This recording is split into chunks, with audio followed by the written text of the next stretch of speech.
In the charter says that the mayor is the executive officer of the municipal corporation. In the municipal code, the mayor is responsible for managing and facilitating the meetings of the city council and votes, but only votes in case of a tie. In addition, there's a third function that the mayor performs, which is he is the representative, the spokesman, the ambassador for the city. And he makes his case, makes our case to all sorts of people. He sells the city. We've had a number of officials from the state government in town in the last month or two. I happen to have been at some of these meetings, and a lot of times I was the only city official who was there, like when Bradbury was here. There was nobody here except me, and I said, hello, I'm the chairman of the Planning Commission, welcome. We're really happy to have you here. We hope you will come back. We appreciate that you take an interest in us. We're very interested in these issues of climate change and sustainability. And so after this election, if I'm elected, you're going to hear from me. And I think that the mayor needs to be a salesperson for this town, and also needs to tell the story of what's happening here to the community, so that the community gets some sense of what its identity is and where we're going.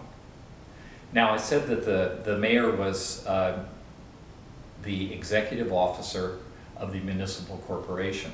That was written a pretty long time ago. What we would say now is the mayor is the CEO of the municipal corporation. And that means that he is legally responsible for running the government. Now, in our system, and this isn't unusual in political systems, you have a political person as the lead person, and then you have an operational manager. And the city administrator is what we would call a chief operating officer. Those two jobs are intimately linked. Neither one can be successful without the other, and they have to support each other, and they have to have good communications, and they have to work on tough problems together. So it takes somebody who has the right kind of experience and the right kind of temperament. The third part of the job is this not very clearly stated responsibility to facilitate the decision-making process of the city council. Let's talk about that for a minute. The city council sometimes is criticized for not having a sense of where it's going, not exhibiting leadership, but I believe that really the mayor is the person who is in a key position to make the council effective. And the key distinction, and this is the mayor is right in the middle of this distinction, is the council is a legislative body. The council should be making policy decisions, and that should be their top priority.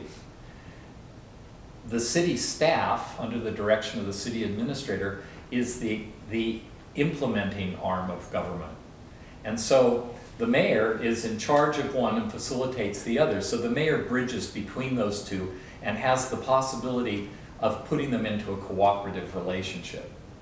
Now, it's true that the council not only sets policy, but also monitors policy. The council gets to track what's going on and get information, but they do not get to get involved in hands-on management of how the city operates. So that's basically how I see the job of mayor, and I think at this important time in the history of Ashland, with the kinds of opportunities and the kinds of risks that we're facing, we need a mayor who is seasoned, who's experienced, and who will be dynamic about leading the city.